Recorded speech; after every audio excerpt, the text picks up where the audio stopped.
Chainsaw Man is in its best state right now. From how the most recent chapters have blown up all over social media, so many fans have been giving their opinions on the state of the story, what the recent events and the plot means for the bigger picture, and if this manga deserves the praise that it has received in the past. If I had to give my take, Tatsuki Fujimoto is in his wheelhouse as of the newest chapter, and when he's in the zone, Fujimoto has proven himself to be more deranged than the My Hero fandom, but nowhere near as cringe. Many people look at the exposition given in Chainsaw Man Part 2 and disregard it. It seems as though people disagree about what makes Chainsaw Man what it is. In Part 1, we were spoiled with the incredible fights and conflicts that rolled up to Denji's window and did a drive-by. We were riddled with the flair and explosive power of these battles, and frankly, it felt like I was going to go into shock with how high my blood pressure was rising from the intensity. In Part 2 though, much of the drawn-out, in-depth altercations are gone. We get high-paced skirmishes that are quick and sudden. They end just as fast as it started, and the people who are fans of battle shonen are more apt to call this the flash in the pan when talking about Part 2. They enjoy these parts of the story and dislike anything that actually builds character, because it's so much more fun to see whatever the hell this is.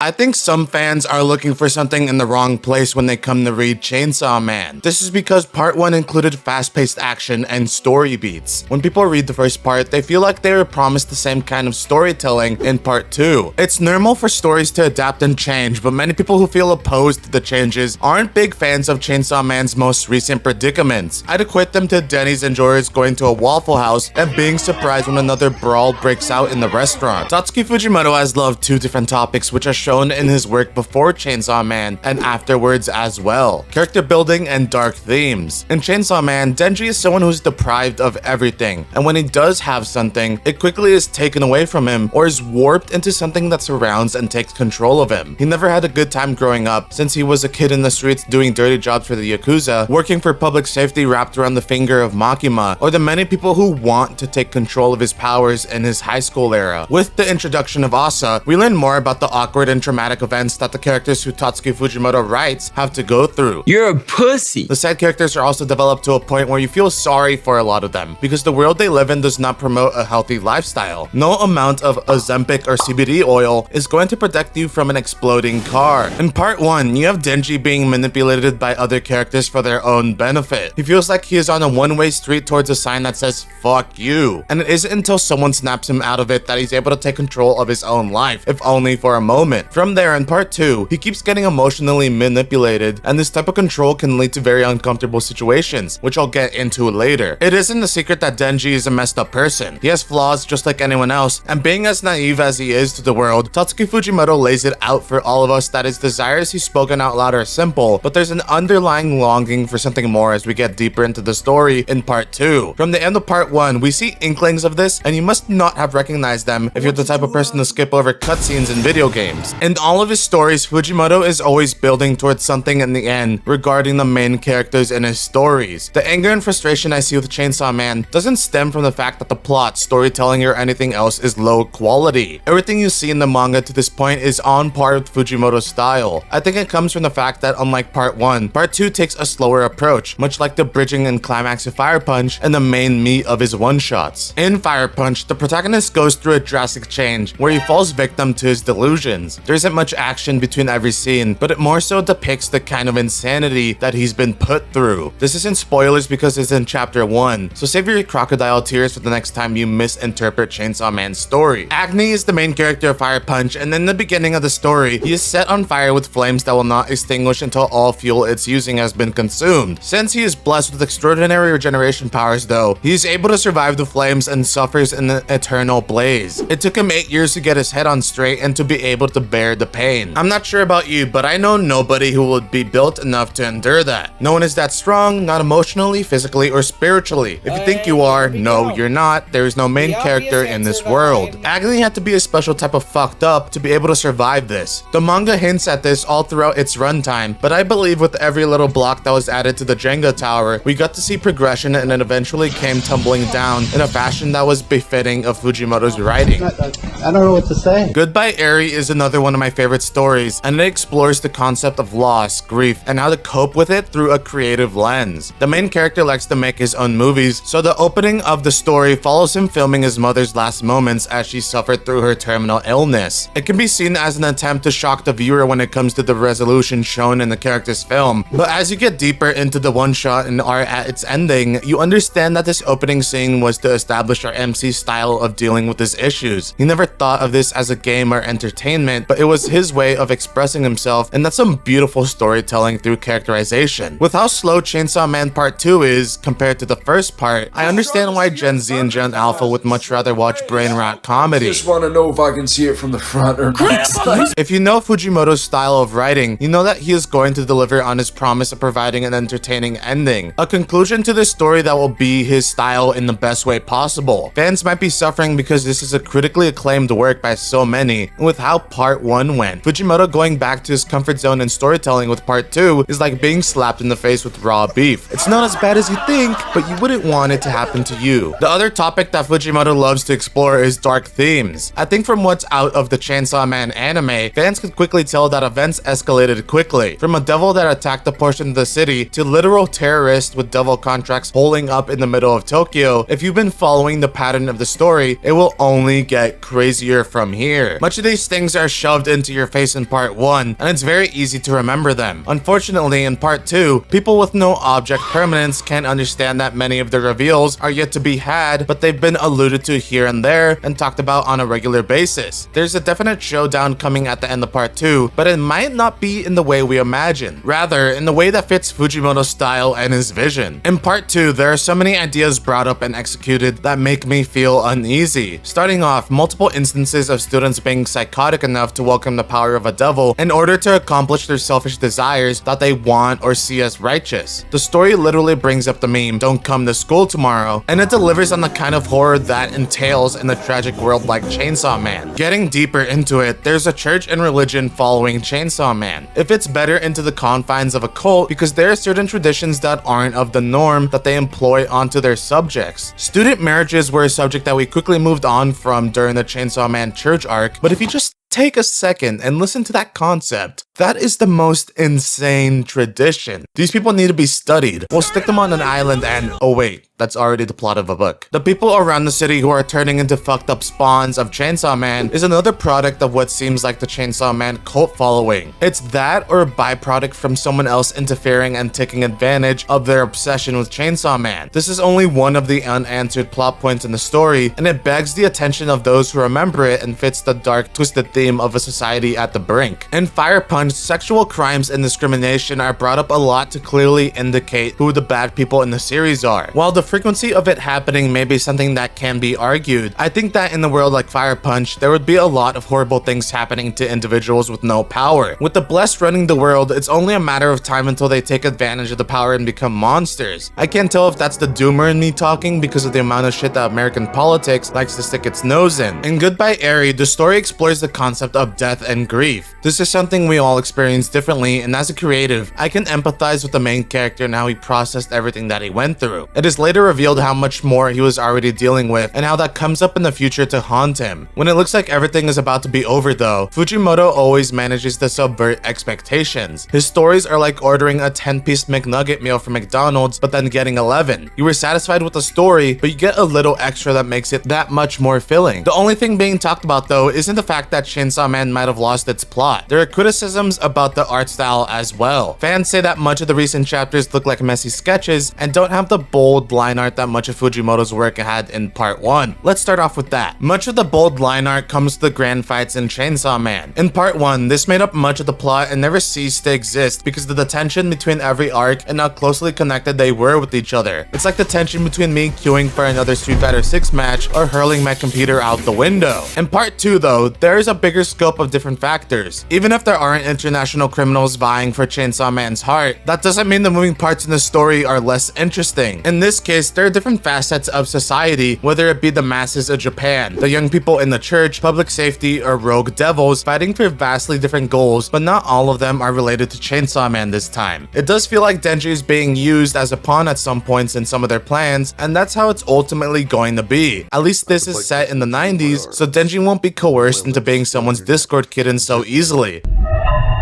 Getting back on topic, part 2 includes a lot more exposition, a lot more character building, and a lot less direct conflict. Therefore, Fujimoto doesn't need to add that type of style to such mundane scenes. In the most recent chapters is when people say the art took a nosedive, but I have my own theory regarding this matter. I think it's purposeful. As Denji's life circumstances have become less stable and more erratic, the world around him must be getting more unstable from his point of view. I think the art reflects this very well because the plot is a shit soup in a good way. There's so much going on and there's not many ways you can paint it in a positive light. Even if Fujimoto is slacking a bit when it comes to art, I don't give a fuck. He does what he wants. If he wants to focus more on the plot, let him do it. It's the same people who criticize an already well-produced work and nitpick at it that will become hypocritical, wishing that mangakas were given more time to rest between releases. In my opinion, it's very inconsiderate. Another point that is talked about is boring exposition. Whether or not this is true for you is subjective. I'm not going to tell you you're wrong. Still, let me say my piece. Chainsaw Man has focused less on the battle aspect of a shonen and is going for a more character-driven narrative. Despite not getting such explosive conflicts, the events that do go on are still messed up. Just because it doesn't have the entire city being demolished all the time doesn't mean that drastic turns of events don't happen. Denji has developed so much on his own. Asa as well. They've both discovered things about themselves and their past and are coming to confront it in this present. It's fulfilling to see for me personally. If you are attached to any of these characters because they're dumb high school kids, as we all once were, then you'll probably like to stay with the manga right now. If you don't, that's your opinion to have, but just remember how you used to blast 21 Pilots in the car during your childhood. To address the elephant in the room, the recent chapters have tackled something very controversial. There's a big argument over whether or not it was a sex crime. You can label it to be whatever you think it is, but I don't think that's the point of the chapters in question. The build-up to the scene was filled with uncertainty, opposition, forcefulness, and the threatening aura that would have made anyone uncomfortable. I don't think anyone can deny that unless you're into some freaky fucking stuff. The aftermath of this scene was regret, confusion, and shock. Denji and Asa were flustered, frustrated, and didn't like how things turned out. I think we can agree on one thing, that it was the fault of Yoru. She's a devil, and imagine that, a devil being evil. Who would have thought? The Bible doesn't exist as a major religious text just for people to forget that evil beings tend to be, you know, fucking evil. The main takeaway from these chapters is that the characters are being put through painful things left and right, and eventually it will reach a crescendo where the characters come to realization and tackle it one way or another. Tatsuki Fujimoto has proven at least that much in his previous works, and I think fans of his owe him at least that much faith. When I think about Chainsaw Man now, I recognize it for the character-driven narrative that it has transformed into. This manga was always exploring the psyche of Denji and how people abuse and use that. It's filled with ups and downs much like real life, but it provides the fantastical dips and highs that a fictional world should bring with universal struggles. Everyone might not have gone through some variety of treatment that Denji has gone through. Not many people have been traumatized like him and Asa, so some fans lack the understanding to show and the sympathy for an event that doesn't make sense for them. I think if people really try to understand Chainsaw Man, they'll be able to extrapolate what its ending might entail. Chainsaw Man is going to be a story of build-up. Things will only get worse until they get better. It will become better, and it might get worse again. Even then, the finale will be a great standoff between the forces lying in the background and the characters in the foreground. Without the character development that Fujimoto is doing though, none of it would have meant anything, and he wouldn't be able to write a story in the way that he imagines it. Tatsuki Fujimoto has a unique way of telling stories, and I believe it will end up satisfying. Or, as his most recent one-shot suggests, I might just be overanalyzing everything. You know what? Fuck you, Fujimoto. If you want to support me, the best way to do that is to check out my Patreon. Over there, I plan on giving exclusive content such as honest reviews, tutorials on the video production process, and other future promises like live streams or vlog content. You get lots of benefits for being a supporter and a voice in deciding my next video. So check it out if it interests you. Otherwise, supporting me by watching the video to the end is plenty. Like the video and share it around if you enjoyed it. Subscribe if you want to see more videos like this analysis. Thank you so much, and I hope you have a great day. I'll see all of you next time.